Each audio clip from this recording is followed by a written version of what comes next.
महीनों बीत जाने के बाद भी जब पुलिस ने मुकदमा दर्ज नहीं किया तो सुखुती ने मजबूर होकर न्यायालय का दरवाजा खटखटाया। मामले की नजाकत को समझते हुए अदालत ने एसएसपी राजेश यश को फटकार लगाए। एसएसपी ने एसपी सिटी ज्ञानेंद्र कुमार सिंह को लाइन पर लिया।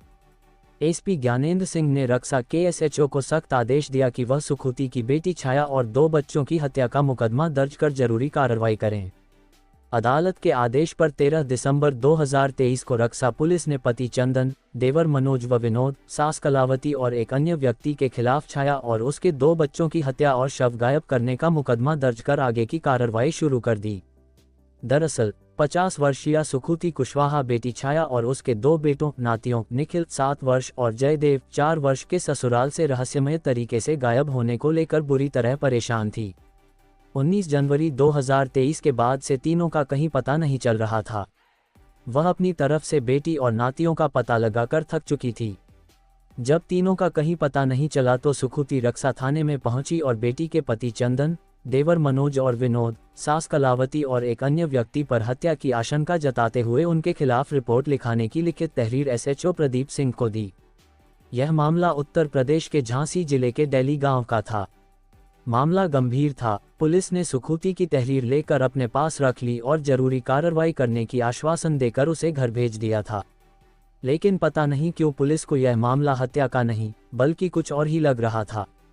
इधर सुखुती बेटी के ससुरालियों पर मुकदमा दर्ज कराने के लिए थाने के चक्कर काटती रही, लेकिन पुलिस मुकदमा दर्ज करने के बजाय उसे टालती रही।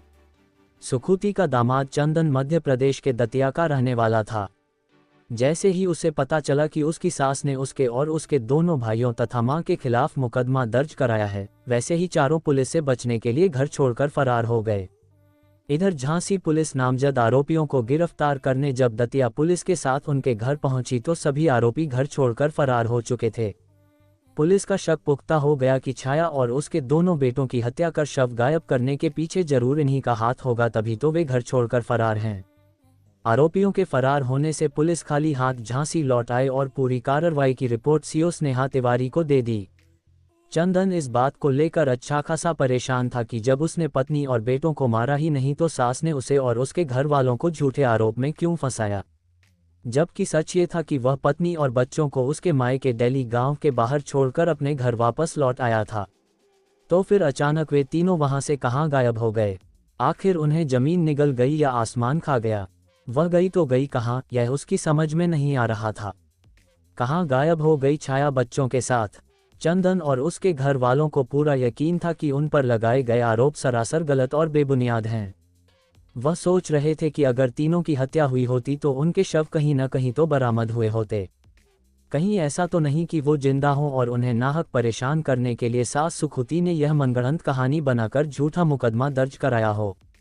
दरअसल बात 19 जनवरी 2023 की है। चंदन पत्नी छाया और दोनों बेटों निखिल और जयदेव को अपनी ससुराल के गांव के बाहर छोड़कर वापस अपने घर दतिया लौट आया था। पत्नी और बच्चों को मायके पहुंचाने की चंदन की मजबूरी बन गई थी। मजबूरी ये थी कि सालों से दोनों के बीच आए दिन झगड़े होते रहते थे। उनके बीच विवाद की खाई दिन पर दिन गहरी होती जा रही थी। फिर नौबत हाथापाई पर बन आई थी। रोज रोज की कलह से चंदन बुरी तरह ऊब चुका था। घर का माहौल ऐसा हो गया था कि सामने थाली में परोसा हुआ निवाला भी सुकून से निगला नहीं जा रहा था। इसलिए उसने पत्नी को उसके मायके छोड़ने का फैसला ले लिया था और यही सोचकर उसे मायके उसे बच्चों सहित पहुंचा दिया था। लेकिन ताज्जुब की बात यह थी कि छाया दोनों बच्चों के साथ रहस्यमय तरीके से गायब हो गई थी। इधर छाया की मां सुखुती की अपनी बेटी से बात नहीं हो पा रही थी। धीरे धीरे महीनों बीत गए। न तो छाया का फोन मां सुखुती को आता था और न ही उसके फोन करने पर छाया को कॉल ही लगती थी। इसे लेकर सुखुती बुरी तरह परेशान रहती थी। इससे पहले तो ऐसा कभी नहीं हुआ था। सुखुती यही सोचकर हमेशा परेशान रहती थी कि बात आखिर क्या है। चंदन भी अपनी सफाई में सास सुखुती को बता चुका था कि उसने 19 जनवरी 2023 को छाया और दोनों बच्चों को डेली गांव के बाहर छोड़ दिया था। सुखुती को दामाद की बात पर तनिक भी यकीन नहीं था कि जो वह कह रहा है वह सच हो सकता है। सुखुती ने चंदन पर आरोप लगाते हुए कहा, सच सच बता दो दामाद जी, बेटी और नाती कहाँ है? नहीं तो मुझसे बुरा कोई नहीं होगा। अगर नहीं बताया तो बेटी और नातियों के कत्ल के जुर्म में एक एक को जेल की चक्की न पिसवाया तो मेरा भी नाम सुखुती नहीं होगा। समझे? चंदन चुप बैठने वालों में से नहीं था। सास को पलटवार जवाब दिया, चाहे जिसकी कसम खिला दो सासू माँ, मेरा जवाब एक ही होगा। मैंने पत्नी और बच्चों को नहीं मारा है। जानबूझकर भला कोई अपने ही अंगों को नुकसान पहुंचाता है, तो फिर आपने कैसे सोच लिया कि मैंने उन्हें मार डाला है? मुझे तो लगता है कि कहीं आपने ही तो नहीं उन्हें मार डाला और इल्ज़ाम हमारे सिर थोप रही हैं। लेकिन मैं भी पीछे हटने वालों में से नहीं हूँ। इस बात का पता लगा कर रहूँगा कि वो हैं तो हैं कहाँ। समझी? मैं पूरे यकीन के साथ कह सकता हूँ पत्नी और बच्चे जिंदा हैं। दामाद के खिलाफ क्यों लिखाई रिपोर्ट? सास और दामाद के बीच में रस्साकशी जारी थी। सास सुखुती को दामाद की किसी भी बात पर रत्ती भर भरोसा नहीं हो पा रहा था कि वह जो कह रहा है सच कह रहा है। ये सोचकर वह और भी ज्यादा परेशान और दुखी थी। बेटी और बच्चों को मारा नहीं तो वो कहाँ हैं? जबकि 1 साल होने जा रहा है। अगर वह जिंदा होती तो एक भी बार माँ की सुध नहीं लेती। खैर, सुखुती की समझ में जो आया, जो उचित समझा, उसने वही किया था। अदालत ने रक्सा पुलिस को कठोर हिदायत दी थी कि जांच की प्रतिदिन की रिपोर्ट कोर्ट को मिलनी चाहिए और जल्द से जल्द इस मामले से पर्दा उठना चाहिए। मामला कोर्ट के संज्ञान में आने के बाद से इस केस को लेकर मीडिया ने तूफान खड़ा कर दिया था। पुलिस की रोज भद पिट रही थी, लेकिन कार्रवाई जहां से चली थी वहीं आकर ठप पड़ी थी। पत्नी और बच्चों को लेकर चंदन परेशान तो था ही, साथ ही उसने अपने जान पहचान और नाते रिश्तेदारों से भी कह रखा था कि छाया और बच्चों के बारे में कोई जानकारी मिले तो उसे जरूर इत्तला कर दें।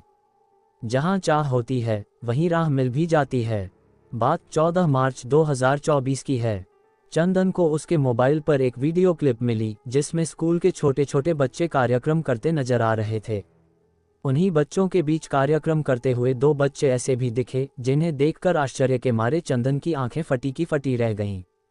वे दोनों बच्चे कोई और नहीं बल्कि उसके दोनों बेटे निखिल और जयदेव थे। ये देखकर चंदन की खुशियों का ठिकाना नहीं था, क्योंकि जिनकी हत्या कर शव छिपाने का झूठा आरोप उस पर और उसके घर वालों पर लगाया गया था, वो जिंदा हैं। इसका मतलब साफ था कि छाया और उसके बच्चे तीनों जिंदा हैं।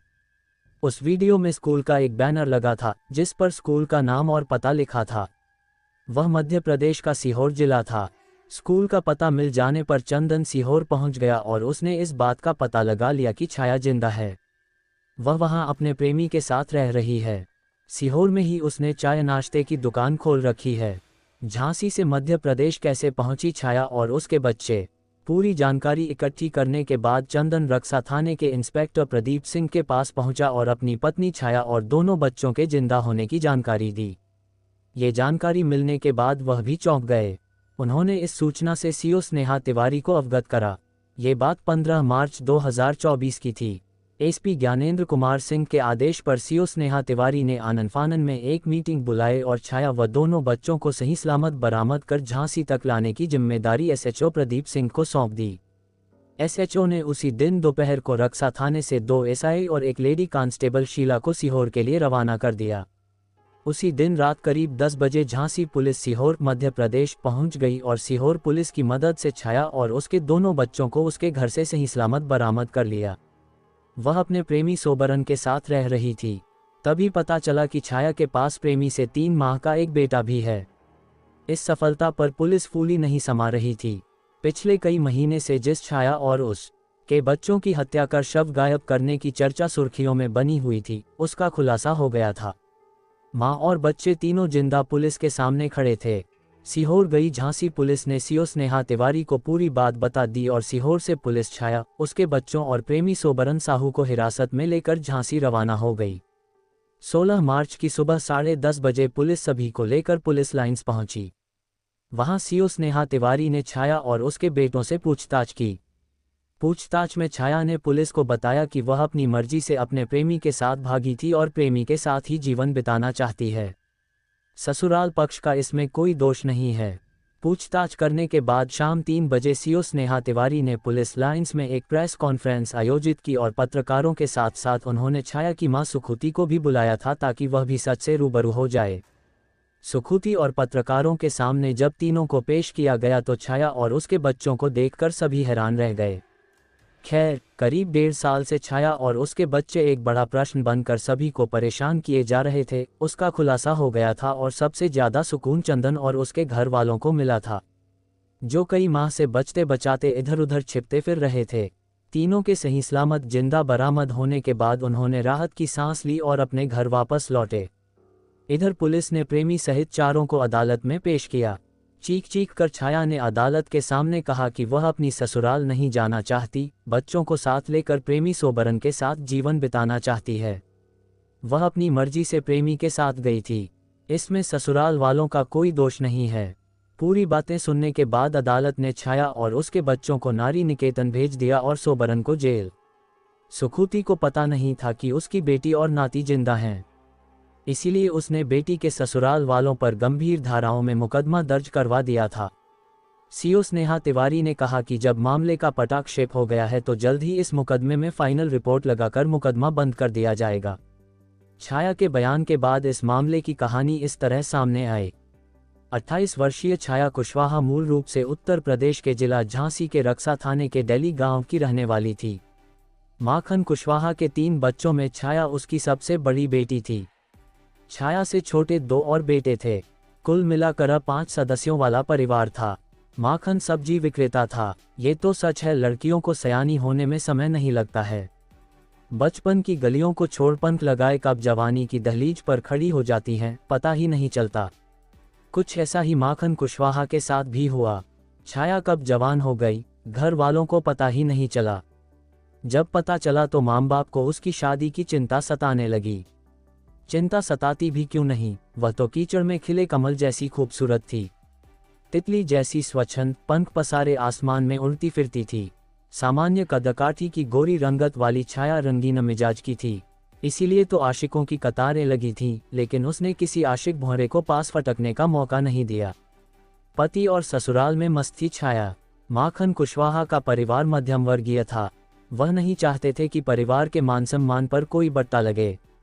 वह बेटी के जल्द से जल्द हाथ पीले कर देना चाहते थे। थोड़े से प्रयास के बाद छाया की शादी मध्य प्रदेश के दतिया के रहने वाले चंदन कुशवाहा के साथ कर दी गई।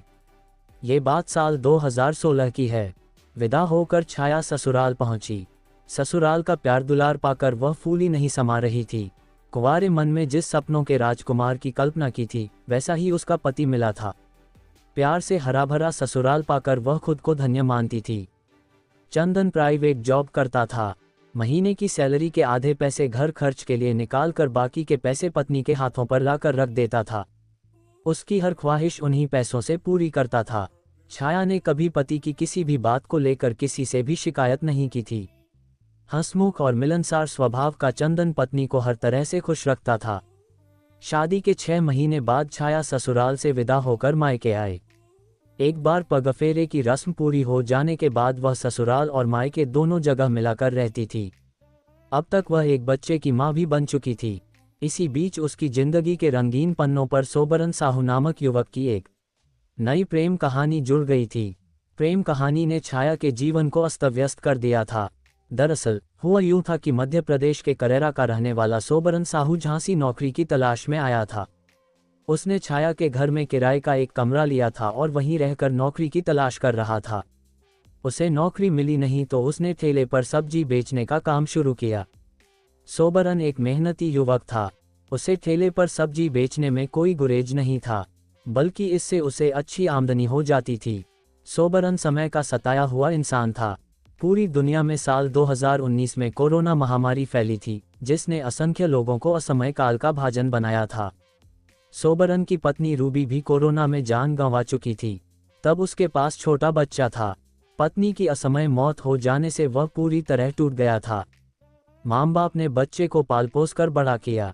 बूढ़े माँ बाप ने उसे दूसरी शादी करने की सलाह दी, लेकिन सोबरन ने शादी करने से मना कर दिया।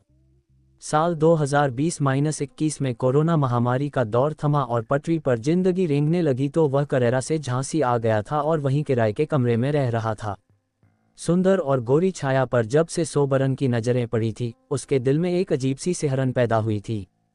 अनायास सोबरन छाया की ओर खींचा चला जा रहा था।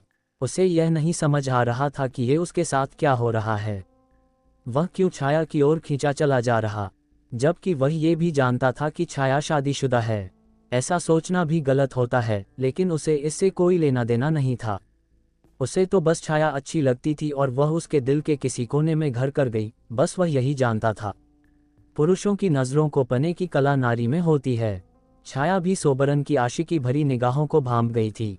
फिर क्या था, छाया के मन में भी सोबरन के लिए प्यार ने अपनी जगह बना ली थी। वह भी उसे चाहने लगी थी। धीरे धीरे दोनों एक दूसरे के करीब आते गए और अपने दिल की बात एक दूसरे को बताकर प्यार का इजहार कर दिया। छाया ने पति से क्यों बनाई दूरी? दरअसल मौका देखकर सोबरन ने अपना अतीत छाया के सामने परोस दिया था कि उसने अपने बच्चे की परवरिश की खातिर अपनी नींद को खिलौना बनाकर कांख में दबा लिया था। बड़े ही कष्टों और तकलीफों से उसने बच्चे को पाला था। इसकी पीड़ा छाया के दिल में घर कर गई थी। उसके बाद से उसका झुकाव सोबरन की ओर बढ़ता चला गया था और वह उसे दिल दे बैठी थी। सोबरन की महबूबा बनने के बाद छाया का मन ससुराल में कम मायके में ज्यादा लगने लगा था। इसी वजह से छाया मायके में ज्यादा रहती थी। अचानक से मायके के प्रति प्रेम उमड़ने से चंदन कुछ हैरान और परेशान सा रहने लगा था। उसकी समझ में यह बात आ नहीं रही थी कि आखिर पत्नी का मायके से इतना लगाव कैसे हो गया। इससे पहले तो ऐसा कभी नहीं हुआ था। पत्नी की हरकत उसे बड़ी अजीब सी लग रही थी, लेकिन वह समझ नहीं पा रहा था कि माजरा क्या है। ये बात वह किसी से पूछ भी नहीं सकता था, लेकिन शक चंदन के मन में कुंडली मार ली। इस बात का जल्द से जल्द पता लगाने का उसने पक्का फैसला भी कर लिया था। ये बात साल 2021 की थी। उस दिन के बाद से चंदन पत्नी पर कड़ी नज़र रखने लगा था। एक दिन की बात है, समय रात का हो रहा था। घर का सारा कामकाज निपटा कर छाया अपने बिस्तर पर सोने पहुंची। देखा पति चंदन पहले ही बिस्तर पर सोया पड़ा था। छाया उसे हिला डुला कर यह जानता चाहती थी कि पति सचमुच गहरी नींद में है या कच्ची नींद में है। छाया ने सोचा कि वह गहरी नींद में जा चुका था, क्यों उसके हिलाने डुलाने से उस पर कोई असर नहीं हुआ था।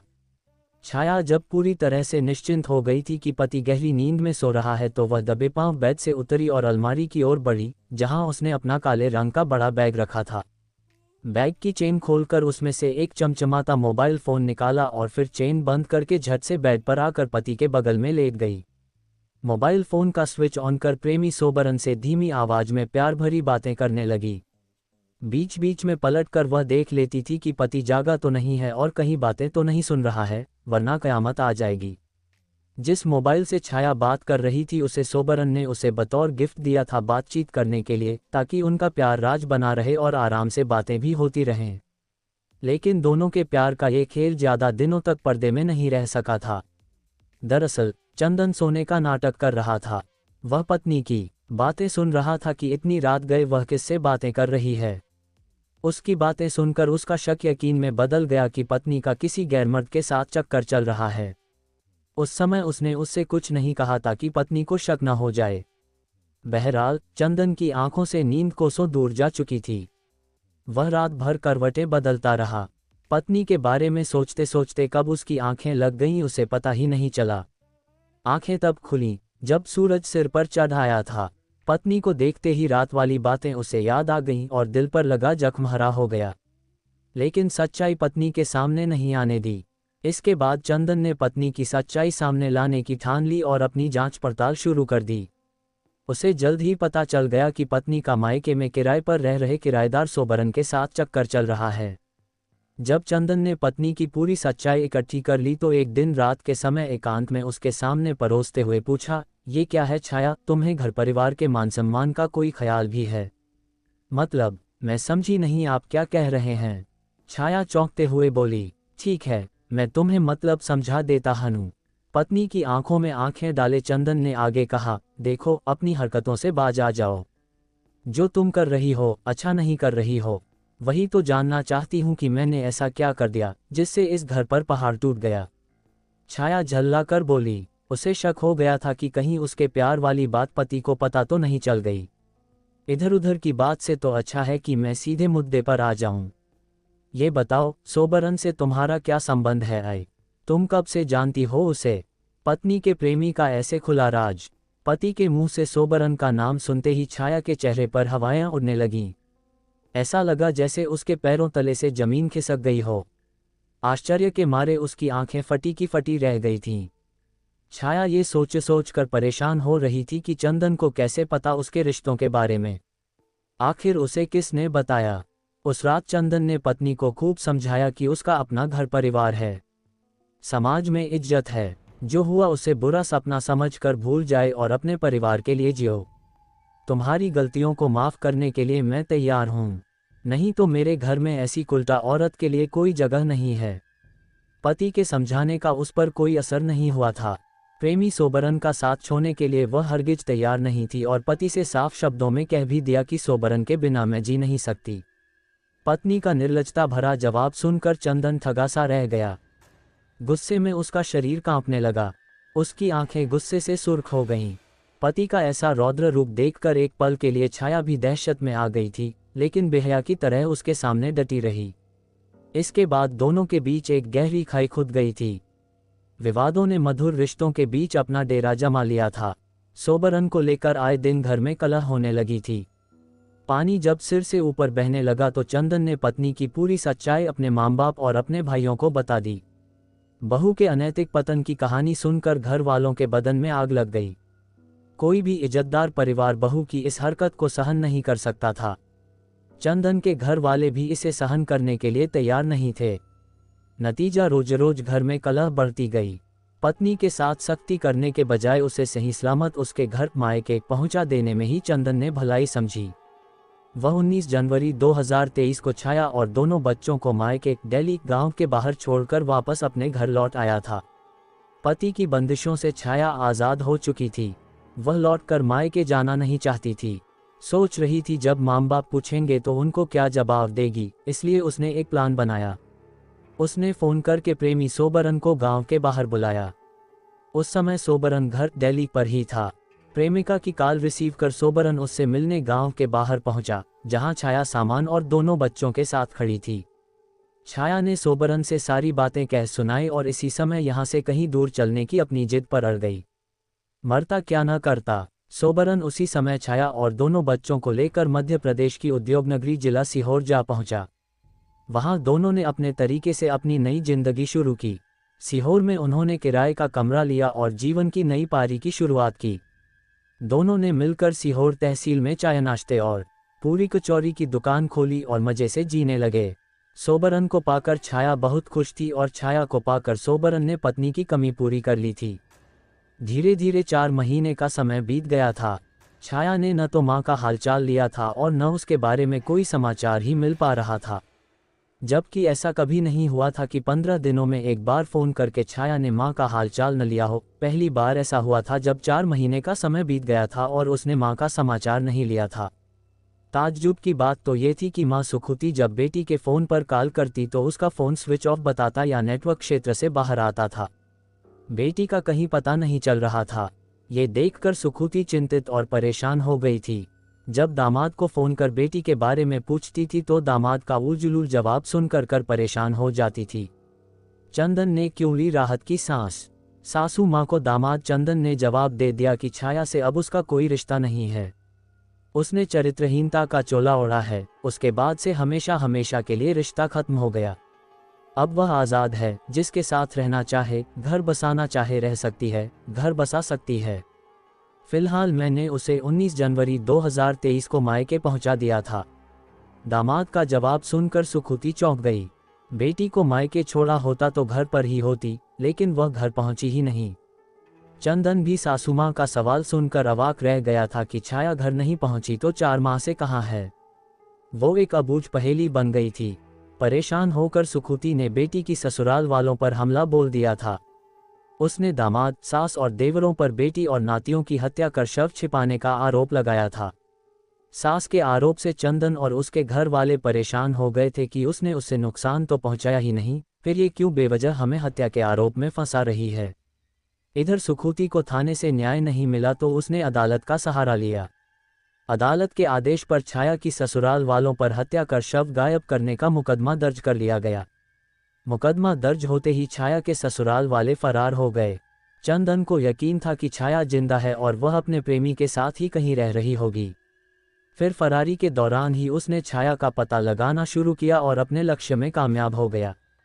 एक गुमनाम वीडियो ने छाया और दोनों बेटों के जिंदा होने का सबूत दे दिया। फिर क्या था, करीब 1.25 साल से छाया और उसके बच्चे रहस्य बने थे, पटाक्षेप हो गया था। सुकृति को बेटी की करतूत पता नहीं थी। जब सच्चाई उसके सामने आई तो वह भी हैरान रह गई थी। फिलहाल उसने भी बेटी से मुंह मोड़ लिया था। छाया को प्रेमी सोबरन से एक बेटा पैदा हुआ। कथा लिखे जाने तक छाया और उसके तीनों बच्चे नारी निकेतन में थे। प्रेमी सोबरन जेल में बंद था। छाया ने कानून से गुजारिश की है कि वह अपनी ससुराल लौटना नहीं चाहती है, वह अपने प्रेमी के साथ बाकी जीवन बिताना चाहती है। कथा लिखने तक पुलिस मामले की जांच के बाद फाइनल रिपोर्ट लगाने की तैयारी कर रही थी। चंदन और उसके घर वाले अपने घर लौट आए थे और उन्होंने राहत की सांस ली। कथा पुलिस सूत्रों पर आधारित